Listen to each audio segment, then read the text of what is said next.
si la compra de fa un any ara et surt al mateix preu, et costa més o et costa menys. La mateixa compra de fa un any et costa més, igual o menys. 82% més.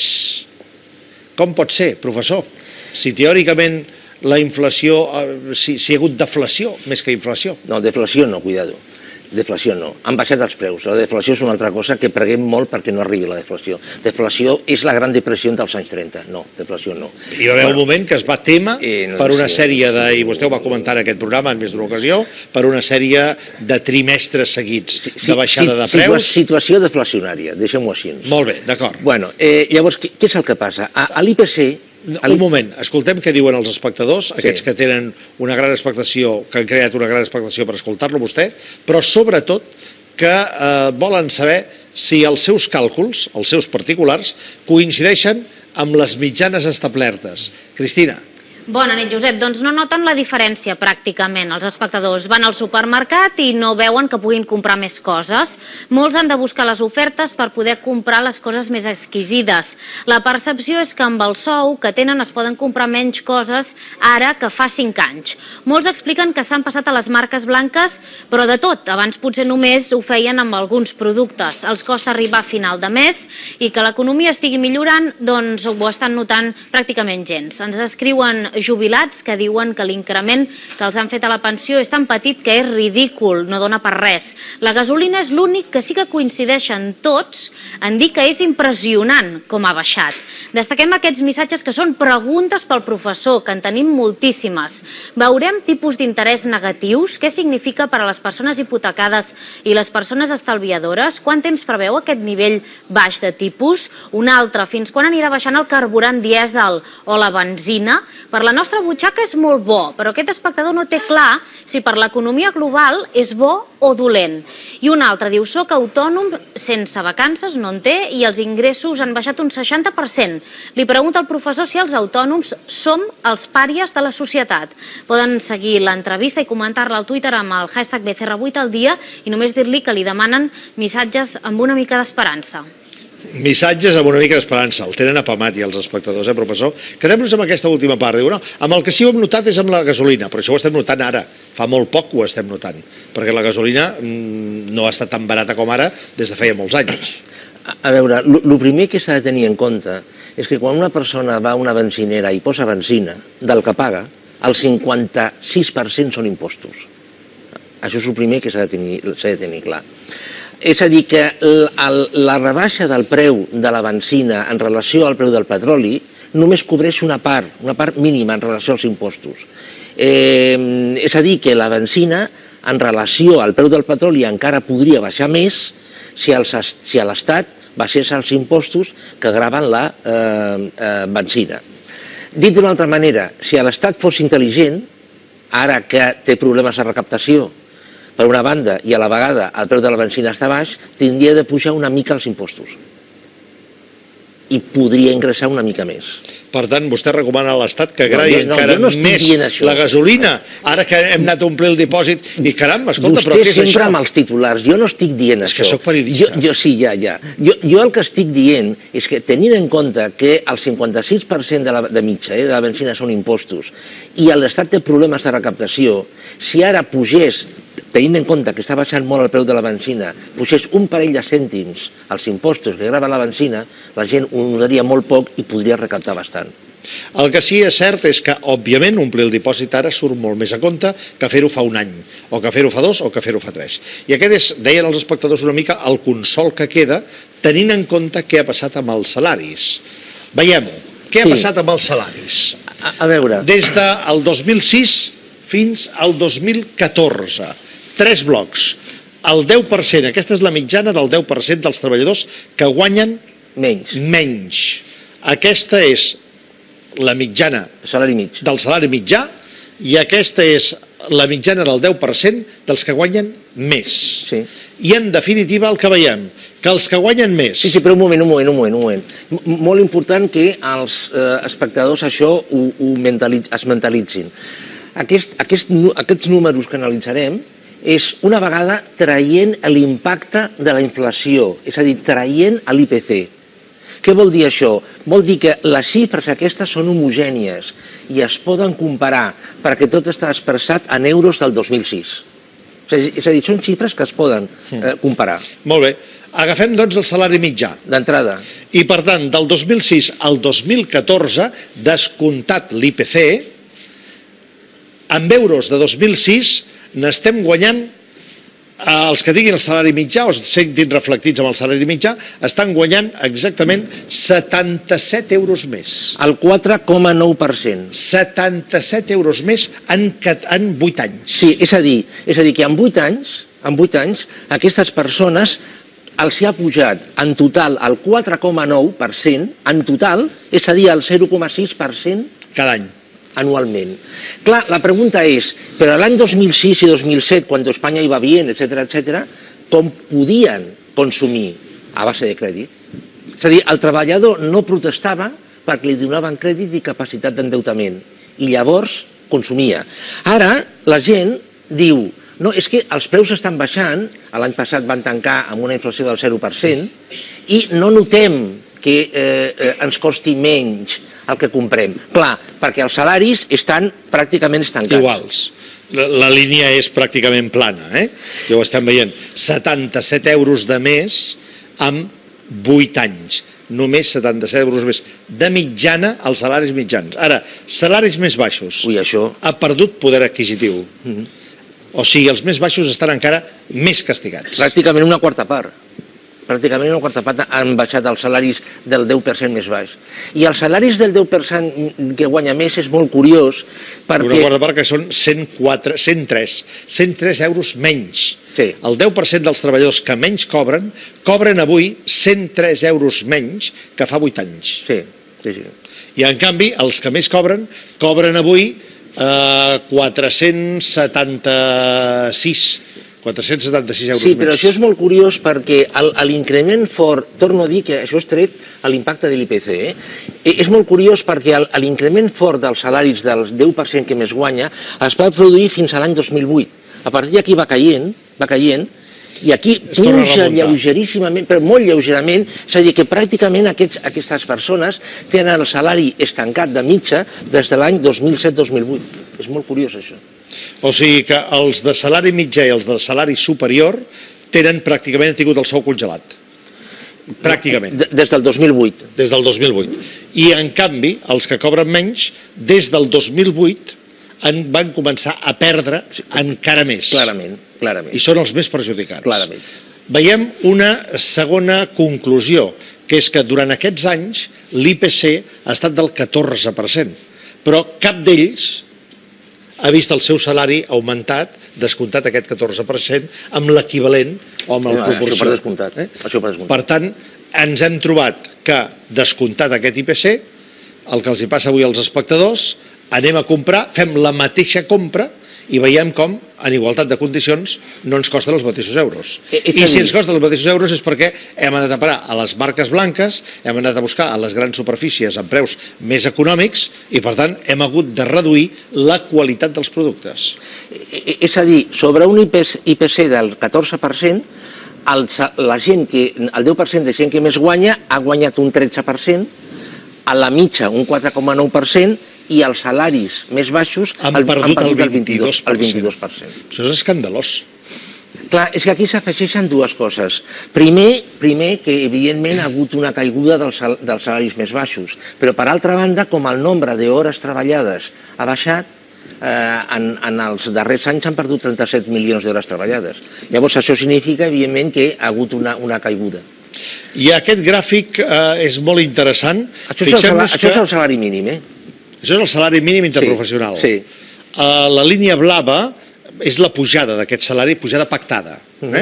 I la línia de color carbassa és la inflació. Sí. I aquí veiem com s'han anat intercalant, de manera que quan la línia blava està per sobre de la línia carbassa, vol dir que hi ha un guany de poder adquisitiu, i quan està per sota hi ha una pèrdua.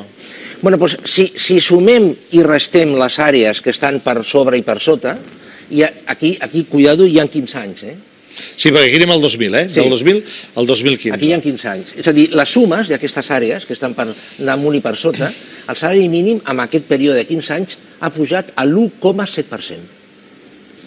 1,7%. És a dir, està pràcticament congelat durant 15 anys. En termes reals, És a dir, que aquí, evidentment, aquí tenim un problema, Aquí tenim un problema bastant gros. Bastant gros. Clar, evidentment, això està vinculat al tema de l'exclusió social. A Espanya ja 1 de cada 3 espanyols està exclòs o en risc d'exclusió. La pobresa està lliscant al 23%. Vull dir, clar, evidentment, aquí tenim un problema important. Veiem la conclusió de tot això, perquè veurem clarament en el següent gràfic la diferència. La diferència a partir del salari mínim mensual en euros de cada any, que és el blau, i el salari mínim mensual en euros de l'any 2001 és que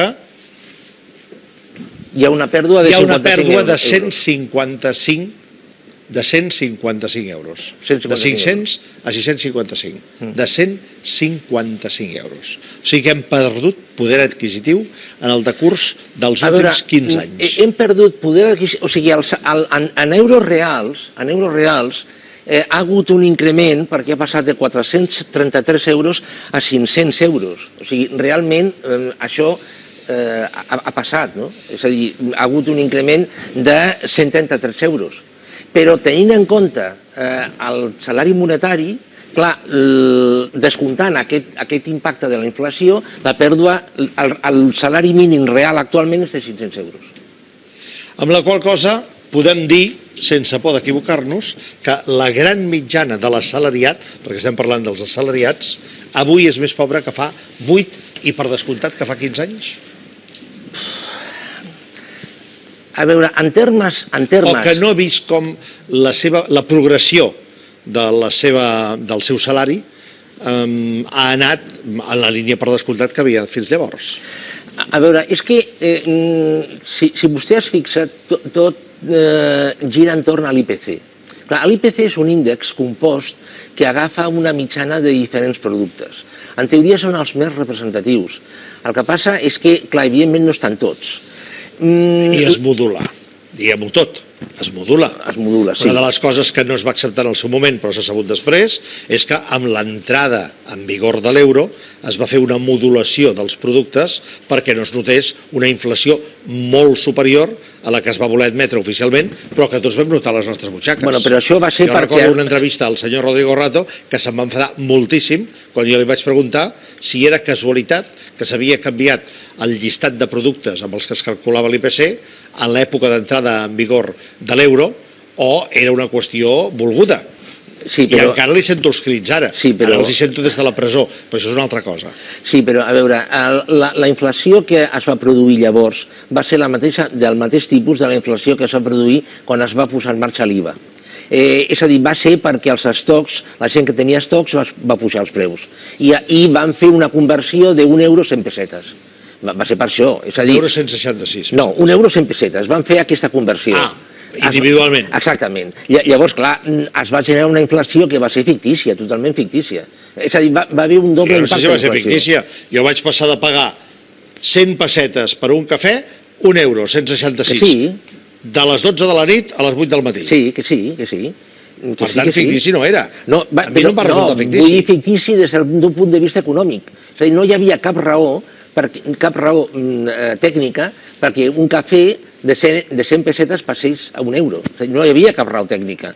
Màxim tenint en compte que s'estava comentant que aquest cafè al bar estava fet amb un cafè que s'havia comprat abans, que estava estocat. És a dir, que no tenia cap raó. Aquí va haver gent que va guanyar molts diners, evidentment. I tornar una mica al que comentàvem abans, que és que volia incidir una mica en això, la gent percep, té aquesta percepció que no ha hagut, malgrat que l'any passat, per exemple, la inflació va tancar amb un 0%, no ha notat, o inclús s'ha notat una pèrdua de poder adquisitiu perquè s'ha donat un doble fenomen. Els preus de moltíssimes coses s'han pujat, per una banda, i en segon lloc perquè els salaris o estan congelats o han baixat. Llavors, clar, afegint les dues coses, el que s'arriba és a que la percepció, l'única percepció que de veritat s'ha notat ha sigut a la benzina, perquè això té un preu, evidentment, que és fixe. Bé, perquè realment ho notes, aquests últims dies, sobretot, a partir de la baixada del preu del petroli, que per cert hi havia un espectador que deia que això, a curt termini, per les nostres butxaques, sembla positiu. No, però globalment és positiu o és negatiu? Que baixi el petroli d'aquesta manera és molt dolent, és molt dolent. És a dir, el govern d'Espanya està veient això com una cosa meravellosa per l'economia espanyola. Per què? Perquè Espanya és un importador net de petroli. Però el problema que té Espanya és que la seva productivitat energètica és baixa i en segon lloc aquesta baixada del preu del petroli implica que els països productors estan ingressant menys, amb la qual cosa, que són economies emergents, etc., amb la qual cosa el seu poder adquisitiu ha baixat. Aràbia Saudí, per exemple, el Fons Monetari Internacional li ha dit que vagi pensant en mirar el dèficit perquè va tancar l'any passat amb un dèficit d'un 15%. La Guàrdia Aràbia Saudí ha jugat això, n'hem parlat en aquest programa darrerament, també per raons de geopolítica. Sí. I perquè encara a 30 per sota, fins i tot a $27... A $10. Té jaciments que a $10 guanya diners. En canvi, això no li passa a cap altre país. I per tant també he jugat, sobretot quan volia intentar bloquejar l'acord d'Estats Units-Iran, ho feia baixant el preu del petroli, perquè clar, també sap que Iran entra ara al mercat del petroli i per tant hi haurà més aportació, molt més diversificada i serà més barata. Sí, però és que amb el petroli hi ha un altre problema. És a dir, la demanda, sobretot a mig termini, ja no dic a curt termini, a mig termini és la que és. Llavors, si la tendència és que el preu baixi, jo vendré avui a $25 perquè demà estarà a 23 i prefereixo vendre avui a 25, malgrat que ahir estava a 27. Amb la qual cosa, clar, la tendència del preu del petroli, si la demanda no puja, continuarà baixant. Goldman Sachs ja està parlant a $16 el preu del petroli. Amb tot, tornem al poder adquisitiu que hem perdut en el decurs o que hem guanyat mínimament, gairebé tan imperceptible que no ho hem notat durant aquest temps. Això quina solució té o això de mantenir-se quin riscos té? A veure, els salaris, bàsicament els ingressos, un 56% més o menys són beneficis, entre salaris i beneficis, i la resta, 54, són salaris. A veure, el salari mig, no estic parlant del salari del senyor X, el salari mig no pujarà. Al contrari, la tendència és a la baixa. Per una doble raó.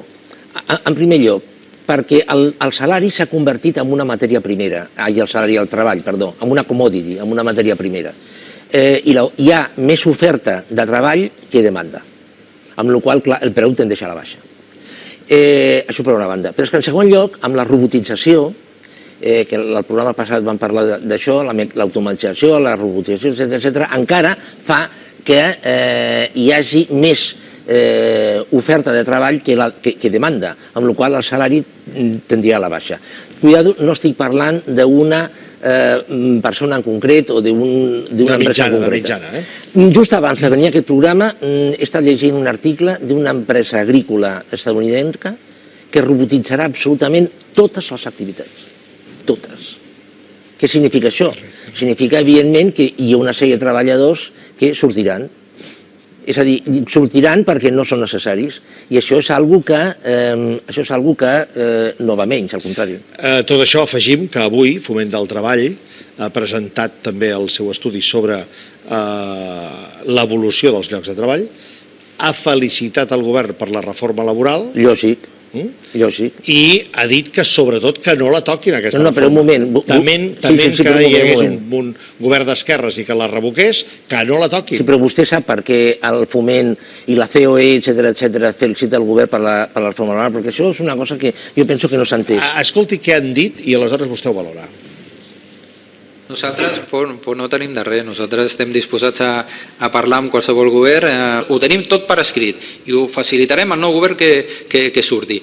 Ara bé, carregar-se una reforma laboral que ha comportat que ha evitat una destrucció massiva de llocs de treball en un moment molt, molt delicat i que ha comportat una millora de l'ocupació, jo crec que s'ha de valorar en els seus termes. A veure, és que això em sembla que no s'ha entès. Si algú no queda clar, si us plau, això m'ho pregunta. A veure, Espanya té un model productiu que és totalment intensiu en factor treball i molt poc intensiu en factor capital. Què significa això? Significa que per generar una unitat de producte interior brut, l'economia espanyola necessita molta gent. Bé, cuando España iba bien, quan es feien 800.000 vivendes a l'any... Lligàvem els gossos amb llagorissas. Exactament. En aquell moment ningú parlava de que calés una reforma laboral. Ningú. És a dir, tot estava bé, amb una taxa d'atur d'un 7,99%, etc. Tot era fantàstic, el crèdit rodava, etc. Què passa ara? Ara el que passa és que per guanyar competitivitat a les empreses espanyoles, com hem dit abans, el model productiu és molt intensiu en factor treball, com la productivitat espanyola és molt baixa, com a nivell d'inversió a Espanya és molt baix, com no és rendible invertir en relació al valor que es produeix, l'única via és donar volta al salari, congelar o baixar el salari, facilitar el comiat de la gent i, per altra banda, abaratar el comiat. És a dir, Espanya està guanyant competitivitat via salarial, via factor treball, i això és el que feien els empresaris manchesterianos en el segle XIX a Anglaterra. O sigui, està aplicant els principis de la revolució industrial a la revolució tecnològica. És una caricatura, és una caricatura. No estic fent un paral·lelisme, sinó una analogia. Sí. Trobaríem l'analogia entre... A Espanya, sobretot a Espanya. Revolució industrial, mètodes, conseqüència de la revolució industrial, aplicat ara amb l'excusa de la revolució tecnològica. Miri, hi ha una dada que per mi és increïble. El govern està dient que el PIB, el Producte Interior Brut, l'any passat va créixer al 3,2%, aquest any diu el govern en funcions, evidentment, creixerà al 3%, que ningú s'ho creu, però bueno, és igual, ens ho creiem. No és paradoxal que per una banda hi hagi un increment del producte interior brut, que hi hagi un creixement, i que per altra banda la taxa de pobresa estigui augmentant i la taxa d'exclusió social estigui augmentant? Poques bromes, A Espanya 3 de cada 10 nens són pobres, Cuidado, Queden les preguntes pendents dels espectadors després d'aquests 2 minuts de publicitat. És evident que el que estàvem comentant amb el professor Santiago Niño Becerra abans de la publicitat sobre la pèrdua de poder adquisitiu de tots nosaltres, de tots els assalariats, és un enuig important. Però, esclar, si van apareixent paral·lelament notícies com la d'ara mateix, que acaba d'avançar el diari El País, que l'Ajuntament de Madrid va adjudicar obres fins a valor de 32 milions a empreses vinculades a la trama Púnica, que recordem que és una de les trames de corrupció vinculada al Partit Popular, doncs el nivell d'indignació es multiplica. Això és bastant evident. I això, òbviament, en aquest moment, en aquest context que hem parlat avui bastament en el programa, al finalitzar demà la ronda de contactes del rei amb els líders polítics per veure si es constitueix govern o no, doncs és bastant més fàcil que el Partit Popular no se n'acabi de sortir, perquè si ja no té, com el huerfanito de Machín, si no tiene nadie que le quiera, imagina't si van sortir notícies dient que el nivell de corrupció vinculat presumptament al Partit Popular es multiplica de manera exponencial per cada moment que passa. A veure, jo amb tot això, jo penso, és la meva opinió, jo penso que en el fons, qui governi en Espanya és exactament igual. A veure, ja se sap que Espanya aquest any tindrà de pagar 30.000 milions d'interessos del deute. Governi qui governi, això se sap.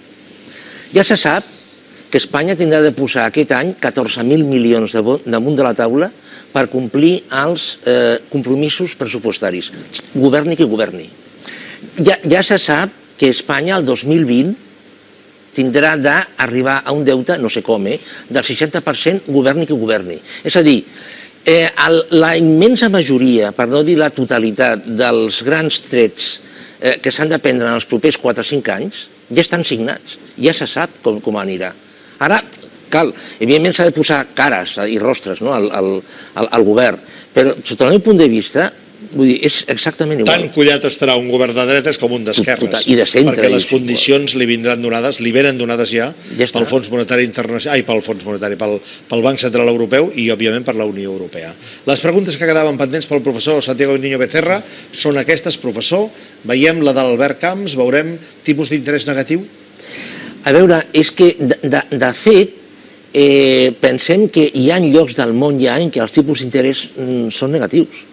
Per exemple, a la que la inflació a Europa, la mitja, es situï en un 0,20%, ja tindrem tipus d'interès real negatius.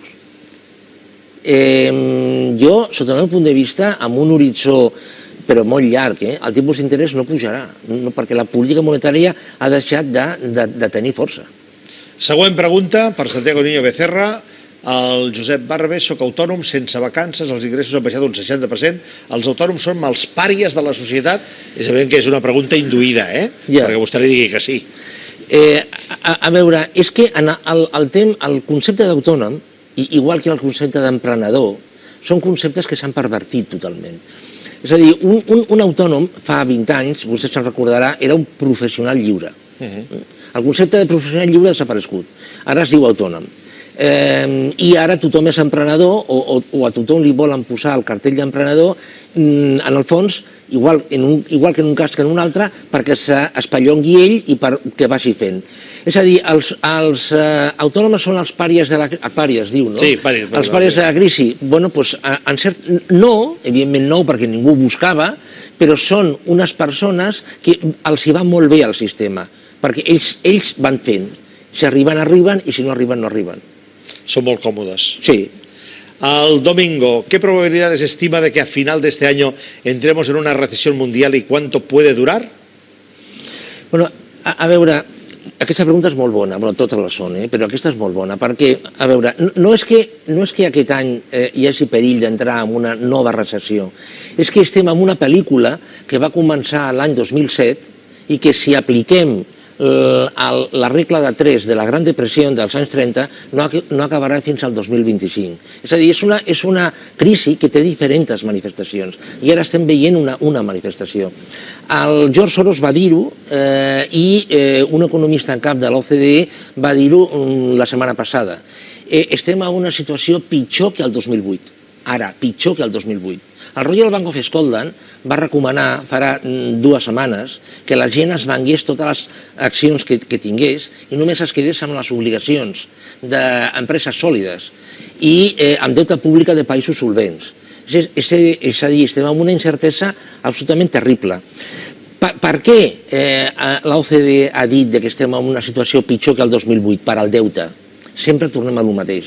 Perquè el deute avui té un pes i té un pes, sí, molt més important que el que tenia el 2008. I per resoldre-ho, la seva recomanació des de fa ja anys és una quitança global. No, primer compensacions i després quitances. Global. Sí. Perquè no se'n pot fer una banda si no es fa tota. No. Avui he llegit, tenim mig minut, no? Avui he llegit que els xinesos han acabat de comprar tot el port del Pireu. Tot el port del Pireu. Ja és totalment dels xinesos. Tot, al 100%. Els diners que han obtingut, que l'estat grec ha obtingut amb la venda del port del Pireu, serviran per pagar només 15 dies d'interessos del deute. Aquestes són les xifres que es mouen. Tot el que ha suposat la privatització del port del Pireu, el més important de Grècia, tot el que ha suposat per entrada de capital a les arques de l'estat grec, servirà només per pagar 15 dies el deute. Així estan les coses, professor, gràcies. A vostè. I a vostès gràcies també.